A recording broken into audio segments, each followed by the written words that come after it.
Uno de los trabajos que tiene el ministerio de los Gedeones es precisamente el entregar la palabra de Dios. Pero yo estoy convencido que una de las funciones de la iglesia es explicar la palabra de Dios. Así es que la presentación, la introducción, el hermano decía hace un momento, nosotros no predicamos, y es cierto, ellos no predican, ellos simplemente comparten la palabra escrita. Pero la iglesia se dedica a la predicación, pero específicamente en la explicación. Porque en la cultura en que vivimos, en su gran mayoría, la gente se interesa o tiene curiosidad de la Biblia o de Dios, pero el problema de nuestra generación es que creamos nuestras propias versiones de Dios o nuestras propias versiones de la Biblia. Y a ello le atribuimos mucha confusión. ¿Cómo lo sé yo? Lo sé porque, por ejemplo, en eventos como el de Florida, el evento de la tragedia de 17 personas que fueron asesinadas, acribilladas, 14 de ellos muchachos de high school. La escuela de nuestros hijos, tenemos 2 de nuestros hijos todavía en casa y están en high school. Y hubo lo que se le llama un lockdown esta semana, porque hubo amenazas aparentemente. Y a donde voy es esto: cuando vemos eventos como estos que son trágicos, yo argumentaría que parte de la tragedia no es simplemente el evento, y es trágico, pero parte de la tragedia es cuando como generación, como padres, como cristianos, no sabemos cómo interpretar lo que está pasando. Y terminamos culpando a Dios, culpando a otros, o no encontramos una base en cómo navegar ese tipo de cosas. El vicepresidente de nuestra nación, y no vamos a hablar de política, pero el señor Mike Pence, que es el vicepresidente de Estados Unidos ahorita, él se le conoce o se le va a recordar en la historia el que él implementó una regla. ¿Han escuchado de la regla de Mike Pence en su gobierno o en su tiempo como parte de la política? Su regla es que él tiene, y ha sido criticado, es que él rehúsa comer o viajar o convivir con una persona del sexo opuesto solo. ¿Saben de qué estoy hablando? Ok, la realidad es esta. Y obviamente este señor tiene ya algunas décadas en el gobierno y en diferentes posiciones, pero allá por los 50, 60, cuando Billy Graham empezaba su ministerio, él implementó esa regla, la regla de Billy Graham. De tal manera que a sus 99 años de vida, que fallece hace algunos días, uno de los distintivos de Billy Graham va a ser recordado como un hombre de integridad. Entonces vuelvo a lo mismo, el problema en cuestión de la integridad muchas de las veces no es la ausencia de la integridad, no es cuando empezamos a hacer cosas ilícitas o que empiezan a tener un cuestionamiento de nuestra integridad o conducta, pero es cuando el cristiano las practica y no tenemos problema con practicarlas. ¿Qué implica ello? Aquí es a donde voy. Ahorita, y si ustedes siguen el mundo de los deportes, a lo mejor van a saber de esto. Si no lo saben, háganlo Google o vean las noticias. No ahorita, porque no quiero que vean las noticias ahorita en su teléfono, pero lo que se le llama el NCAA, que son las siglas de la N, C y AA, que son las siglas en este caso, el deporte a nivel colegial en Estados Unidos, que es una industria multimillonaria porque el colegio es muy importante, pero específicamente en el básquetbol, ahorita están en unos problemas serios, donde la investigación no es nada más en cuestión de la agencia de deportes a nivel estudiantil o a nivel colegial, pero ya está involucrada la FBI. Porque hay problemas ilícitos, ilegales, falta de ética. Y a donde voy es esto, es que ahorita esos coaches y entrenadores que son de antaño, que están siendo investigados ahorita, ellos podrían usar la ley, la regla de Mike Pence y de Billy Graham, donde hubieran aprendido a no hacer cosas ilícitas, porque la cultura nos enseña, eso es lo que la cultura nos enseña. El mundo nos enseña que la vida privada eventualmente intercede con la vida pública. De que los secretos en la vida son un mito, no existen los secretos. Todo eventualmente sale a la luz, ¿no es cierto? Entonces, otra vez, el problema es cuando sale a la luz, ¿cómo le hacemos? Y vuelvo a lo que dije hace un momento. Los gedeones presentan la palabra de Dios, la introducen, la iglesia la explica. Y todo esto lo menciono porque vamos a ir al libro de Romanos para concluir nuestra serie en la cual hemos hablado acerca del discipulado en el hogar. Y lo que queremos hacer es tomar la realidad de nuestro mundo, donde nuestro mundo está gobernado temporalmente, donde nuestro mundo está completamente infestado temporalmente por el poder de Satanás, por eventos que son ilógicos, por cosas que no deberían de haber sucedido, pero suceden. Cuando tenemos situaciones en las que en un momento dado la familia se encuentra en problema, no necesariamente porque la familia no ame a Dios, pero es porque la familia espera que la iglesia o el gobierno o alguien más disipule a sus hijos. Y cuando viene un evento como el de Florida, por ejemplo, una vez más, la tragedia no es simplemente la pérdida de esas vidas, pero es que hay gente que profesa fe en Jesús y no sabe cómo navegar esas situaciones. No sabe cómo experimentar la pérdida, la vida después de la vida. No sabemos exactamente qué creer, si realmente hay vida después de la vida o si todo se acaba aquí, o por qué las cosas malas suceden a gente buena. Y no sabemos cómo hacer ese tipo de cosas. Entonces, lo que queremos hacer esta mañana es concluir trayendo lo que Pablo hizo o hace o nos presenta esta mañana en el libro de Romanos. El libro de los Romanos es una carta escrita por Pablo que se le llama una carta ocasional. ¿Qué implica ello? Que hay una ocasión o un evento que motiva o forza o lleva a Pablo, obviamente sin cambiar su inspiración, no tiene nada que ver con la inspiración, pero simplemente es una carta que le escribe porque algo específico está sucediendo en la iglesia en Roma. Y aparentemente lo que está sucediendo en nuestra cultura, es que la iglesia en Roma, los cristianos en Roma, creían en Dios o creían en Jesús. El problema es que cada quien tenía su propia interpretación de lo que era Jesús. Entonces, a la hora de pasar por situaciones difíciles, a la hora que había diferencias entre ellos, que el color de piel, que la cultura, que el trasfondo, que las prácticas, que las preferencias personales, había una confusión y era un tutti frutti, era un problema en grande. En el cual en un momento dado, vuelvo a lo mismo, tenemos una cultura en la cual estamos confundidos. No tanto porque no creemos en la Biblia, pero es porque hemos creído en la Biblia siempre y cuando la Biblia esté de acuerdo con lo que yo pienso. ¿Me explico? Con mi experiencia previa, con lo que me pasó de chiquito, con mis temores del futuro. Entonces, ¿cómo ejemplifico esto? Es bien claro, porque uno de los retos de la palabra de Dios es que la Biblia no fue escrita para una cultura como la de nosotros. Habla a nuestra cultura, pero no fue escrita con nuestra audiencia en mente en el sentido de esa ocasión. ¿Qué implica ello? Que en la Biblia presenta la verdad en un contexto de paralelismo, no en un contexto de blanco y negro. Escuchen lo que estoy diciendo.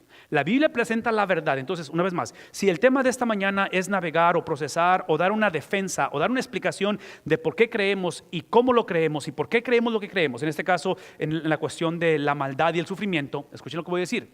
En este caso, presenta ese contexto en un paralelismo, porque observen lo que dice Pablo, y yendo rápidamente al capítulo 1, versículo 16 de Romanos, dice a la verdad, porque aparentemente estaban abrazando, ¿qué es lo opuesto de verdad? Estaban abrazando mentira. La iglesia estaba creyendo mentiras. Véame tantito. Estaban creyendo mentiras. El problema es que la iglesia había abrazado la verdad en concepto, pero en estilo de vida estaban viviendo falsedad. ¿Puede suceder eso? Claro que puede suceder. A la verdad, aparentemente la iglesia se estaba, ¿qué cosa? Avergonzando. ¿Se avergonzaban de qué? El evangelio es simplemente la persona y el trabajo de Cristo. Ese es el evangelio. El evangelio es quién es Cristo y qué hizo Cristo. Y Pablo está diciendo, ustedes como cristianos se avergüenzan de quién es Cristo y qué es lo que hizo Cristo. ¿No se les ha pasado eso? Que el tío que les da vergüenza y dice, no hombre, este tío va a estar ahí en la fiesta. No lo quiero saludar porque me da vergüenza de ese tío. O sea, ni en Facebook lo tengo porque nos da vergüenza. Es lo que estaban haciendo. De la manera que dice, pues es poder, ¿sí? Aunque se avergüencen, es el poder de quién. En otras palabras, la confusión y el avergonzarse era que ellos estaban poniendo el poder en ellos mismos. Es lo que les he explicado anteriormente. Típicamente la gente busca a Dios por poder porque queremos que Dios sea un cosmic butler. Queremos que sea el genio de la lámpara que simplemente me dé lo que yo necesito porque al final es mi poder, es lo que yo quiero, es lo que yo necesito y sobre todo cuando hay una tragedia más vale que me ayude, ¿verdad? ¿Sí? Y dice él, no, ¿el poder de quién es? No es tuyo, es de Dios. De tal manera que el poder de Dios es para, ¿qué cosa? No simplemente es para mejorar tu condición de vida, no es simplemente para aliviar las tragedias y quitar los temores, es literalmente para que entiendas, y estoy por explicarlo, que eres un enemigo de Dios. Que estás perdido, que tu destino es el infierno, a menos que abraces la verdad, dejes de avergonzarte y te des cuenta que es literalmente una persona y su trabajo o su estilo de vida. De tal manera que dice, es una salvación ¿para quién?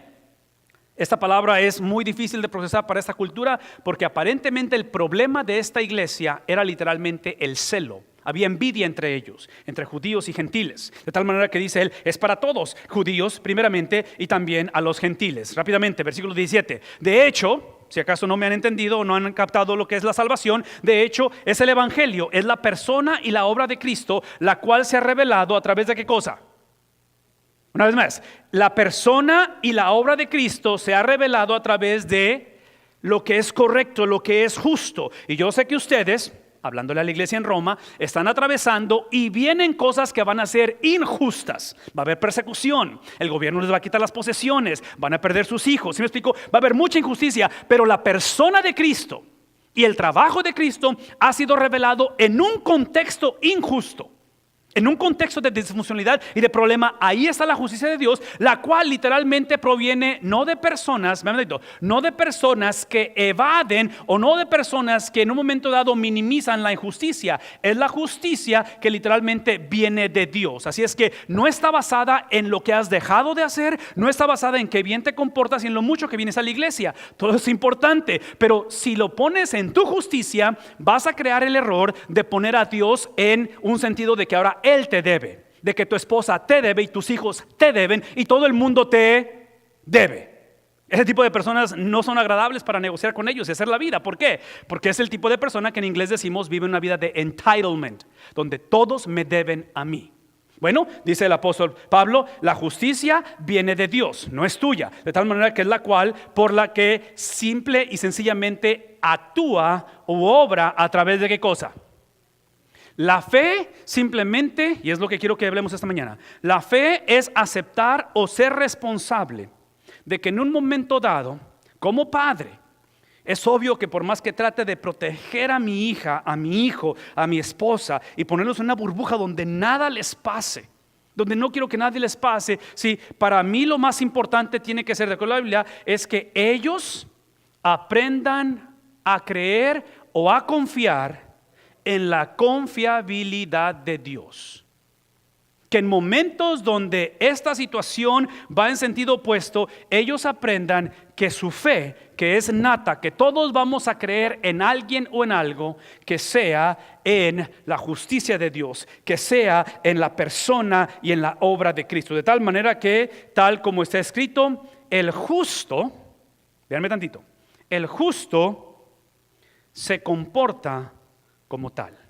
Porque el problema de la iglesia en Roma es que el justo, aquellas personas que estaban viviendo bajo la persona y la obra de Cristo, estaban viviendo doble vida. ¿Sí? Otra vez, la regla de Mike Pence no se estaba aplicando. El justo hacía cosas injustas, el justo estaba haciendo cosas ilícitas, el justo estaba literalmente con la mentalidad de que ¿qué tanto me puedo acercar sin caerme? ¿Qué tanto me puedo acercar sin llamarle pecado? ¿Qué tanto puedo hacer sin realmente llamarle engaño a la esposa? Pero el texto que mando, ¿sí me explico? ¿Saben de qué estoy hablando? Entonces está diciendo él, hey, tienes que vivir, tienes que ser tu persona tiene que ser reflejada en tu estilo de vida. No puedes dividir lo que crees con lo que haces. De tal manera que este es el evangelio y automáticamente Pablo nos presenta la contraparte. Por eso les dije que está presentado en un paralelismo. Aquí están las buenas nuevas, aquí están las malas noticias, versículo 18. Ciertamente, otra vez porque está batallando con la gente creer o abrazar este evangelio, ciertamente, ¿qué cosa? No el amor, pero ¿qué cosa? El evangelio muestra y tiene que mostrar la ira de Dios. Esto lo he explicado muchas veces y lo voy a decir una vez más. Por favor, véanme tantito. Escuchen esto.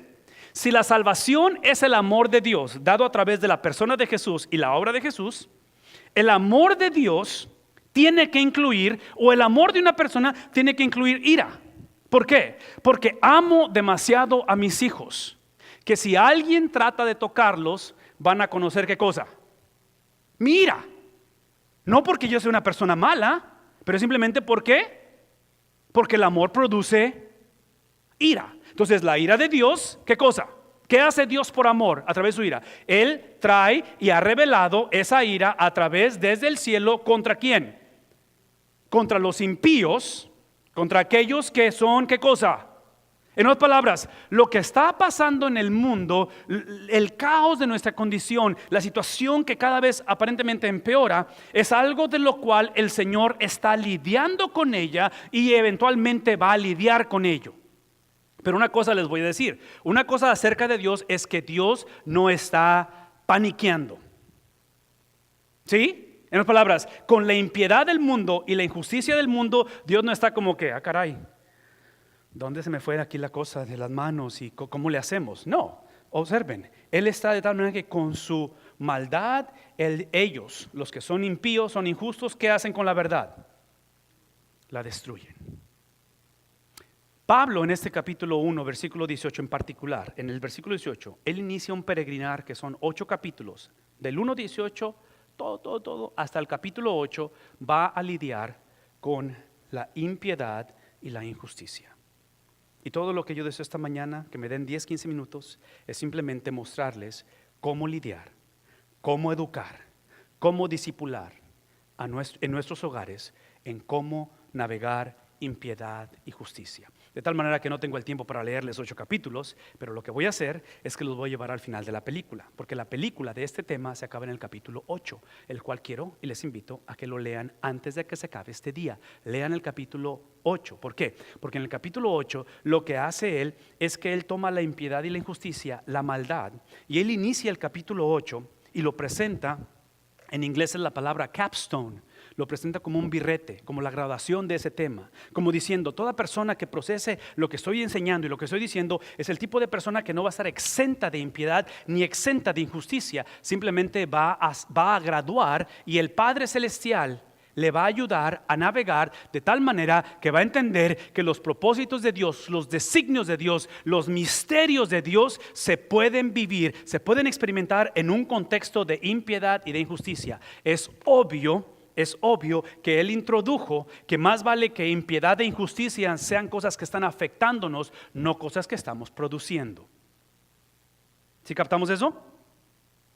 En otras palabras, más vale que no estemos deliberadamente viviendo en impiedad y deliberadamente siendo ¿qué cosa? Porque ¿con quién se van a encontrar? Otra vez, si yo me entero que alguien le está haciendo algo a mi hija o a mi hijo, yo no tengo tiempo para hablar con la maestra o el maestro. Hay que actuar, ¿no es cierto? ¿Por qué? Porque van a conocer ¿qué cosa? Van a conocer mi ira. Entonces, lo que está hablando Pablo aquí está retándolos a que si ya eres parte del reino de Dios, es obvio que tu tendencia o tus deseos de actuar injusta o impíamente han desaparecido. Ahora tienes otra manera de vivir, pero cuando eres afectado por la injusticia, cuando eres afectado por la impiedad, ¿qué hacer al respecto? Y el capítulo 8 es literalmente la graduación de ello. Y por eso quiero que lean esos capítulos, quiero que lo analicen, porque una vez más, nuestros hijos están aprendiendo a navegar la impiedad y la injusticia de nuestra cultura, pero quien los está discipulando son los medios sociales, no la palabra de Dios.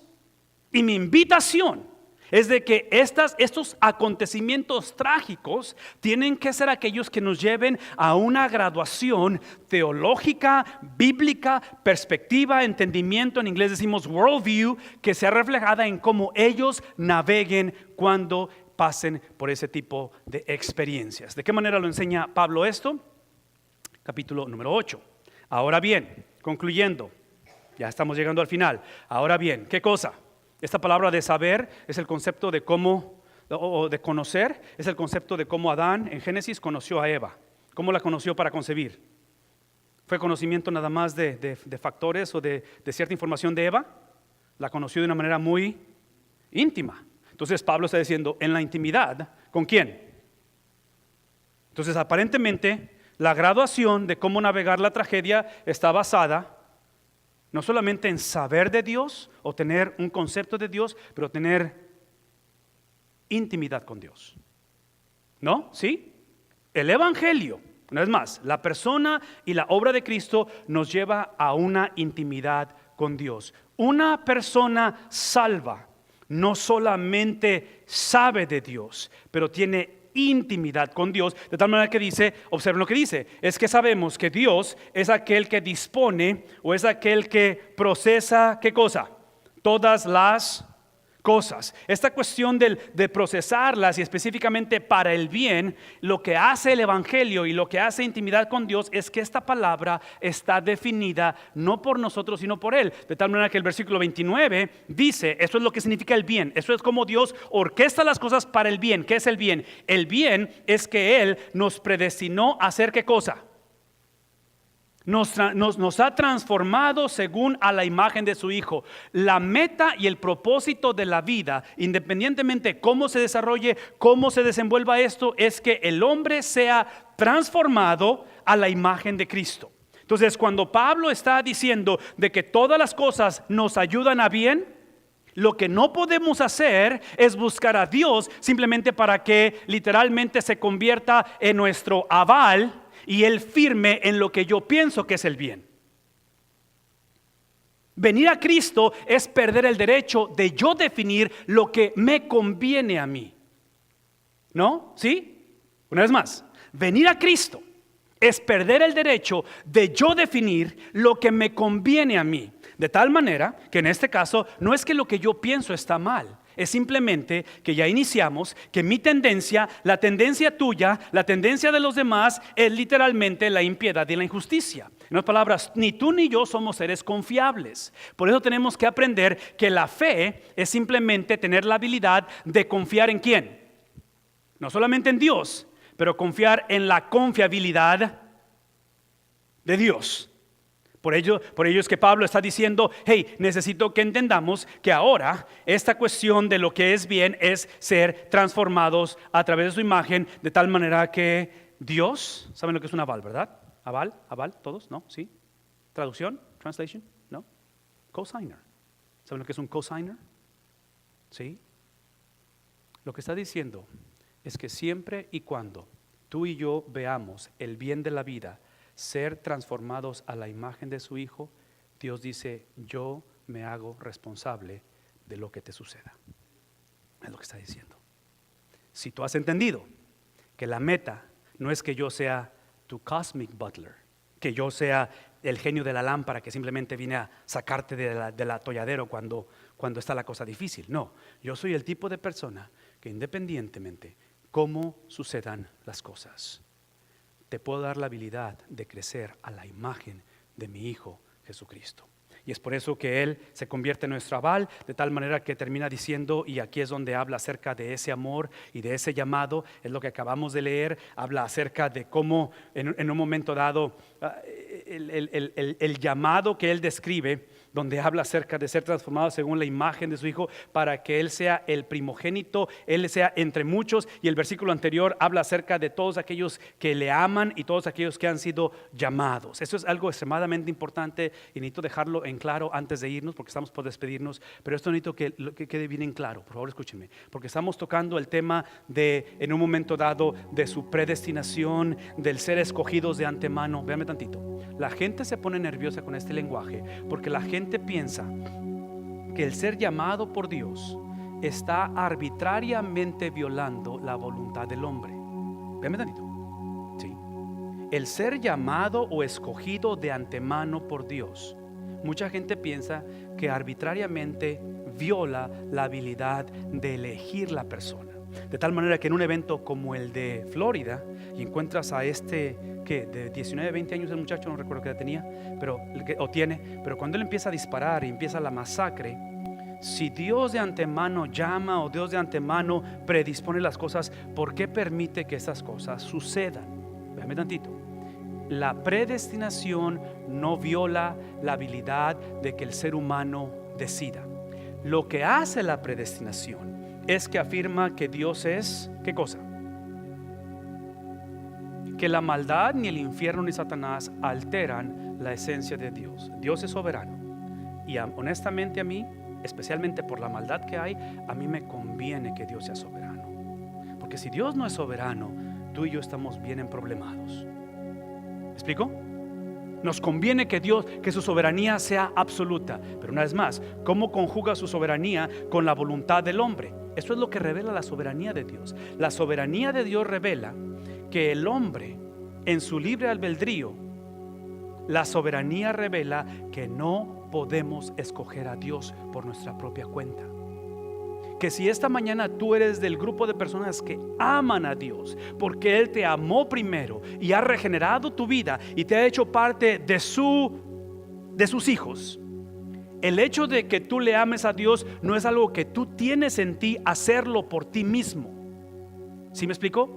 El amor hacia el Padre es porque su Espíritu te dio esa habilidad y es lo que llamamos una experiencia de regeneración. Entonces, lo único que revela la soberanía de Dios no es que el hombre pierda su habilidad de escoger, es que el hombre no puede escoger a Dios a menos que el Padre se lo revele a él. Y eso tiene como implicación de que él, hablando de Dios, porque a los que Dios ha conocido de antemano, a los que él ha predestinado, los predestinó, escúchenme eso, los escogió, los llamó, te puso la habilidad de amarlo, literalmente, venme tanto, lo predestinó para vida de servicio y para caminar en similitud a Cristo.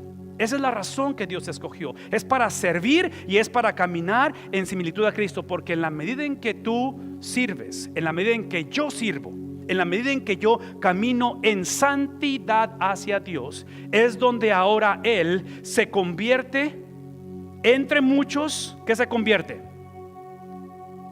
El problema con la iglesia de hoy es que Cristo no es percibido como el primogénito. Es percibido como el primo, como el pariente lejano o como aquel que me sirve a mí. Por eso vengo a la iglesia, porque vengo a la iglesia para que Él me sirva, para que Él me saque, para que me ayude a evitar el infierno. ¿Sí? La experiencia del evangelio es que cuando Él está en control y Él me da la habilidad de responder en amor, porque Él me llamó, es donde yo, mi vida, mi actitud, mi sentir, mi pensar, mi reaccionar a la vida hace a Cristo aquel que es la cabeza de una nueva raza, de un nuevo componente. Él literalmente, Él es el patrón, Él es el que manda. Y de tal manera que sus designios, aunque son difíciles de procesar, su manera de navegar la vida, cuando veo los evangelios y digo, ¿por qué es que Él perdona a esta mujer? ¿Por qué Él sana a este hombre? ¿Por qué es que le da la oportunidad a Pedro? Es difícil de hacerlo, pero su primogenitura no necesariamente en cuestión de biología, no es en cuestión de nacimiento, es literalmente en cuestión de supremacía. De que Él es el Dios, y es el contexto en que está hablando Pablo. Él es el Dios que no tiene principio y que no tiene fin. Y cuando hablamos de principio y fin en una mañana como esta, en estos últimos 3 días falleció una persona que es la persona de más antigüedad como miembro de esta iglesia. Él llegó aquí a una edad de infancia, de los 6, 7 años de edad, a esta iglesia, y el año pasado celebramos 100 años de su vida. Esta foto es de mayo del año pasado. Inevitablemente el ser humano está limitado al componente de tiempo. No podemos pensar más allá del contexto de cronología. Esa es la realidad. Y todo lo que Pablo ha estado diciendo, y especialmente cuando celebremos su funeral, que va a ser el martes aquí a las 2 de la tarde, aquí va a ser en el santuario, el servicio fúnebre, vamos a hablar de que al Dios en el cual ella ahora está encarando, está viendo cara a cara, es el Dios que no está limitado al tiempo. Es el Dios que gobierna el tiempo.